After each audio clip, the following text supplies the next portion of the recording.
Salut à tous, aujourd'hui on va faire la comparaison de la charge 6 avec la charge 5. C'est parti.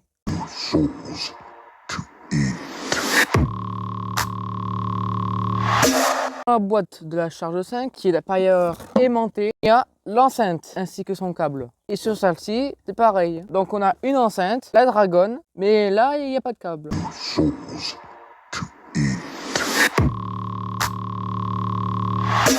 La première différence notable est au toucher. Déjà ici, la boîte est aimantée et un plastique plutôt dur et rigide, alors que là, elle est en carton plastique. Sur la boîte, qu'est-ce qu'ils disent? Ils disent que là-dedans, sur la charge 5, on a le Bluetooth 5.1, 20 heures d'autonomie. Est-ce que ça les respecte? Non. JBL Party Boost, Powerbank, c'est-à-dire recharger votre téléphone à partir de l'enceinte. IP67, donc pouvoir résister à l'immersion dans l'eau de 1 mètre de profondeur pendant 30 minutes, mais j'y crois pas du tout. Concernant la charge 6, on est sur du Bluetooth 5.4, donc une amélioration par rapport à l'autre qui est du 5.1.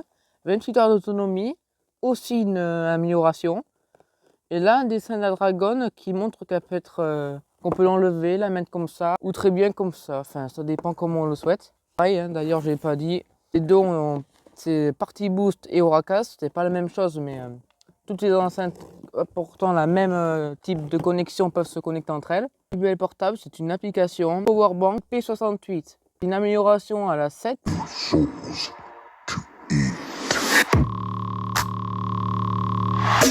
Passer les deux enceintes à quoi ressemble. La charge 5 c'est la noire et la charge 6 c'est la camouflage. Niveau design, ça dépend les goûts de chacun. Hein. Façade, on retrouve le logo JBL avec le contour orangé, le bouton batterie. Chaque côté de l'enceinte, on a les radiateurs passifs. Les deux peuvent se poser comme ça, grâce aux patins sur les côtés. Là où il y en a 3 sur la charge 5 et 4 sur la charge 6. À l'arrière, la différence notable aussi, c'est la disparition du câble d'étanchéité. Ou à l'intérieur, pour la charge 5, on retrouve le port USB pour recharger son téléphone, ainsi que le port de rechargement de l'enceinte. Alors qu'ici, le port de rechargement fait office de powerbank. Port jack serait pas de refus. Dessous, on retrouve les patins antidérapants de chacune. Quand même une grosse différence entre les deux. Là, tank vite, alors que là... restera plus stable et vu la taille des patins, le son se répartira moins sur la partie à laquelle elle est posée.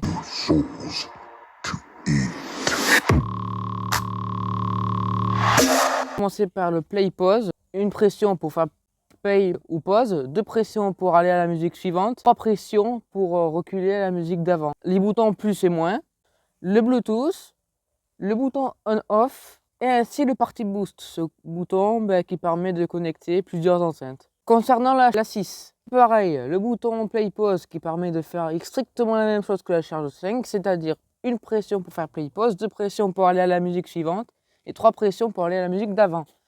Les boutons plus et moins pour régler le volume sonore. Le bouton on-off, l'Auracast qui est la nouveauté de ces enceintes, permet pareil que le Party Boost de connecter à plusieurs autres enceintes et le bouton on-off.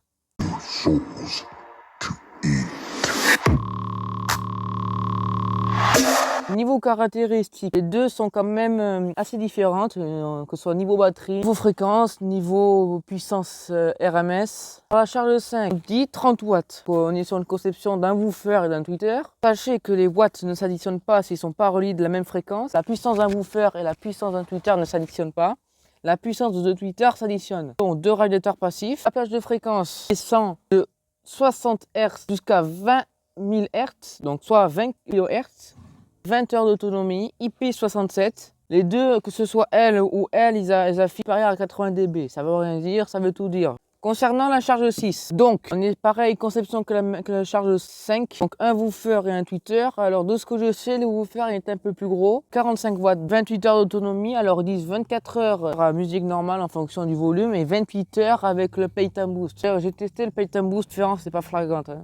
Si vous aimez pas trop les basses, mettez-le, ça réduit un petit peu les basses et bizarrement ça augmente les aigus.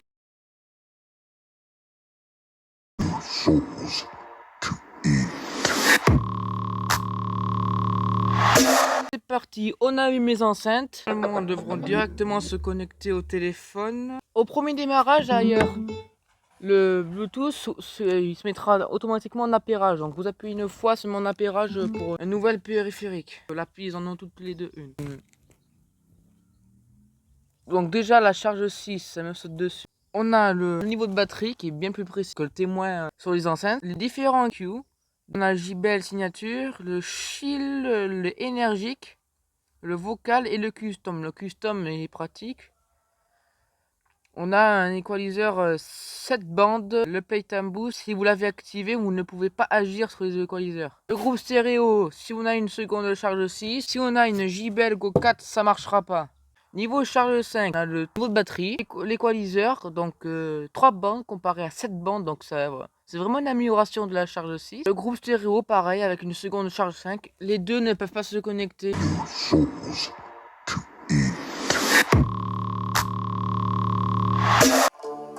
30% le volume sur la charge 5.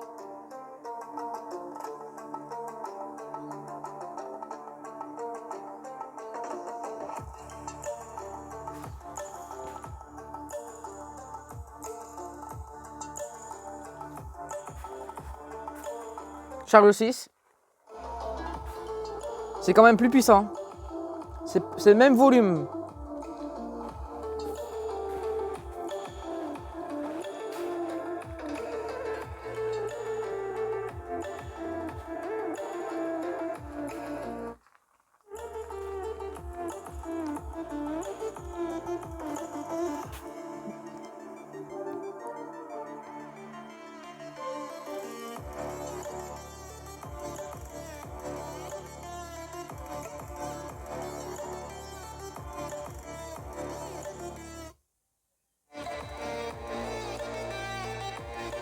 Le son quand même plus ouvert sur la charge 6.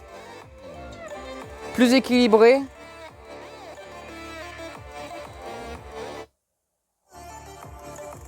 Ouais, le son est plat sur la charge 5.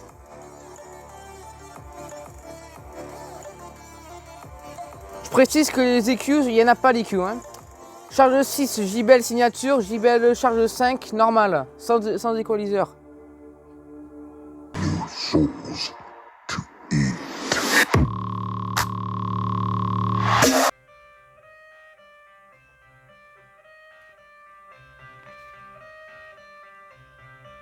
I got the cash in the bag, stadium packed. Born a rock star in this life, gone living up on the attack. Baby, I'm bad, I just wanna get caught up in this life.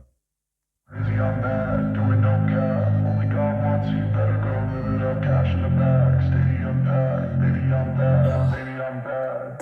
I just wanna stay bad, stay mad. Shit on my shoulder cause they treat me like an outcast. I ain't gonna take that, stay back. I'll be swinging hard till the hits coming all cap. I ain't gonna lay back, pray that someone's gonna help me. Ain't nobody like that. I ain't gonna wait, that's all fact. Give me one shot and I'll never get the throne back.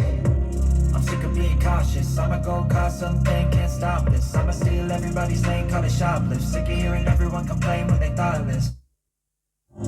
Taste the pain, it's like candy canes. It makes me go change into a better frame, into a better name. Society's insane, we all live for Down. yes.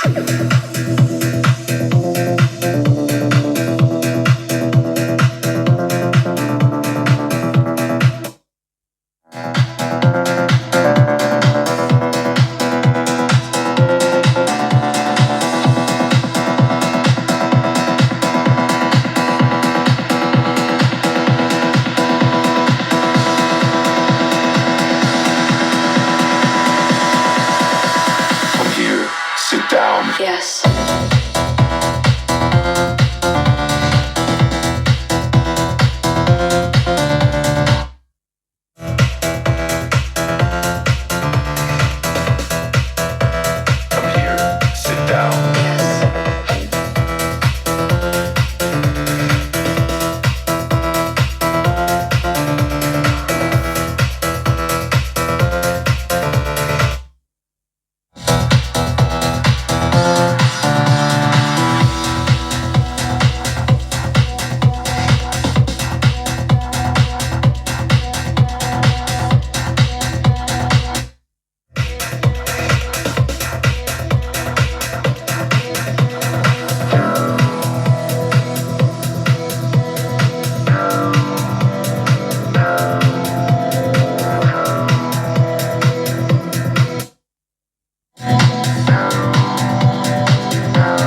Donc voici mon avis concret au niveau du son. Niveau puissance, la charge 6 est plus puissante. Les basses, il n'y en a plus sur la charge 6. Et on sent bien que la profondeur elle descend plus bas. Niveau ouverture du son, la charge 6 l'emporte. Je dirais que quand on est debout, on l'entend mieux. Contrairement à elle où les haut-parleurs ils partent tout droit.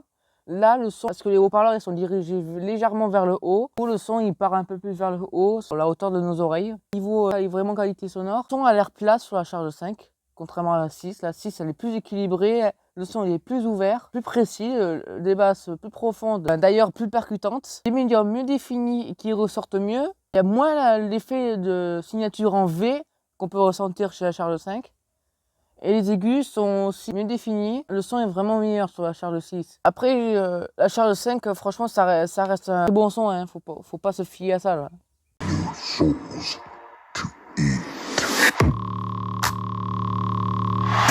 L'Auracast, comment ça marche? Faut deux enceintes qui aient l'Auracast. Elle a l'Auracast, elle a l'Auracast. Tout est parfait, c'est nickel, on va pouvoir les connecter. Donc, soit on passe par l'application, soit on appuie sur les deux boutons. Après un petit instant de temps qu'elle se connecte, ça durait quand même une bonne trentaine de secondes. C'est pas génial. Les deux, elles jouent bien ensemble. Donc là, les deux sont connectés, elles jouent bien ensemble. Hein. La preuve, je sais pas si vous l'entendez.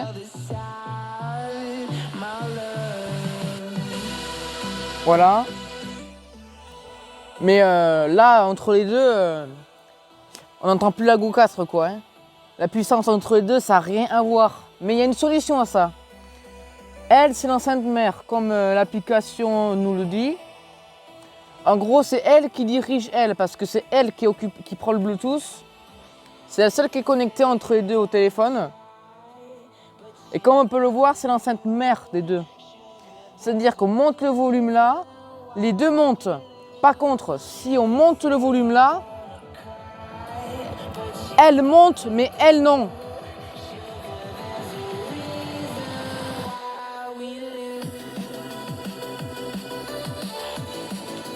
Là, on a l'impression que le son, je colle la JBL, la charge 6, on n'entend quasiment plus. Là, et pourtant les deux sont connectés. Si je monte haut dans le volume,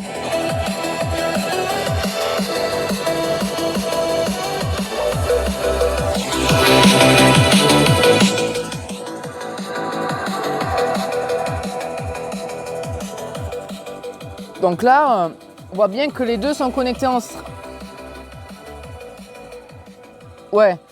Donc là, on voit bien que qu'on peut régler le volume, c'est-à-dire on peut avoir le même volume sonore entre les deux. Seulement, il faut augmenter plus la Go 4 que la charge 6. Ah, elle vient de se déconnecter là. Elle s'est reconnectée. Bon, l'Auracast, c'est pas terrible, hein, ça se voit. On va tester la portée de l'Auracast. Est-ce que vous êtes prêts? C'est parti.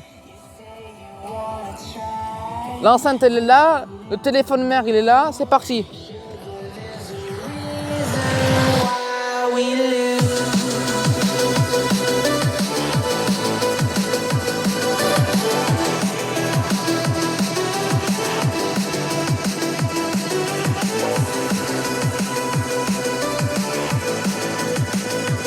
On a bien 10 mètres, ça marche encore.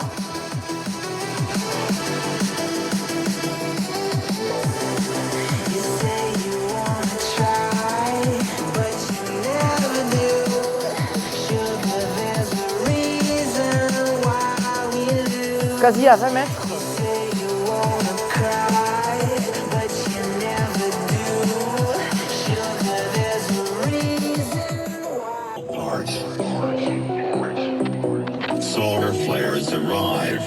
Sacrée distance, hein. Attends, je laisse la Go 4 là.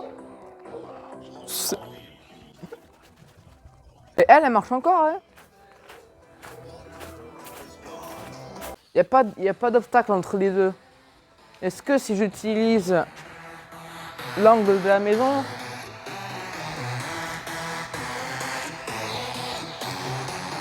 ça marche encore. Bah, l'Auracast niveau portée, c'est excellent.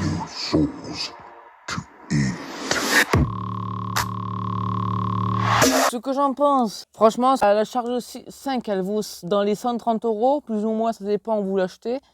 La charge 6, je l'ai prise à 200 €. Il y a un gros écart, mais franchement, je ne sais pas si le rapport qualité-prix, je dirais que c'est le même. Le son est meilleur sur la charge 6, l'autonomie de même, la certification pareil, la version de Bluetooth pareil. D'ailleurs, entre les deux,